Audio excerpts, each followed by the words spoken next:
చాణక్యుడు ఒక గొప్ప సత్యం చెప్పారు. సమయం అనేది ఎవరి కోసం ఆగదు.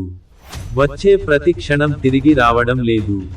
జీవితంలో మనకున్న అసలు సంపద డబ్బు కాదు, బంగారం కాదు, సమయం. ఎందుకంటే డబ్బు పోతే సంపాదించవచ్చు, ఆస్తి పోతే తిరిగి తెచ్చుకోవచ్చు, కానీ సమయం ఒకసారి పోయింది అంటే తిరిగి రావడం అసాధ్యం. సమయాన్ని వృధా చేసేవారు జీవితాన్ని వృధా చేసుకున్నట్టే. చాణక్యుడు చెబుతారు, విద్యార్థి సమయాన్ని చదువులో వాడాలి, రాజు సమయాన్ని ప్రజల కోసం వాడాలి, వ్యాపారి సమయాన్ని వ్యాపారంలో వాడాలి.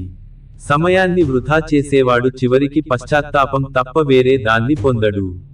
మనలో చాలా మంది రేపు చేస్తాను, తర్వాత చేస్తాను అని వాయిదా వేస్తుంటాం. కానీ చాణక్యుడు చెప్పినట్టు రేపు అనేది ఎప్పుడూ రాదు. చేయాల్సింది ఈ రోజే, ఈ క్షణంలో చేయాలి.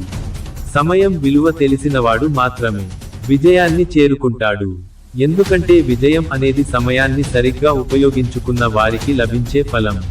అందుకే ఇప్పటి నుంచే సమయాన్ని వృధా చేయకుండా ప్రతి క్షణాన్ని సద్వినియోగం చేసుకోండి. ఎందుకంటే సమయం మీ విజయానికి తాళం చెవి.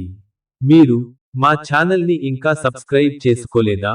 అయితే దయచేసి వెంటనే కింద ఉన్న సబ్స్క్రైబ్ బటన్ క్లిక్ చేయండి. అలాగే పక్కనే ఉన్న గంట సింబల్ ని కూడా నొక్కండి.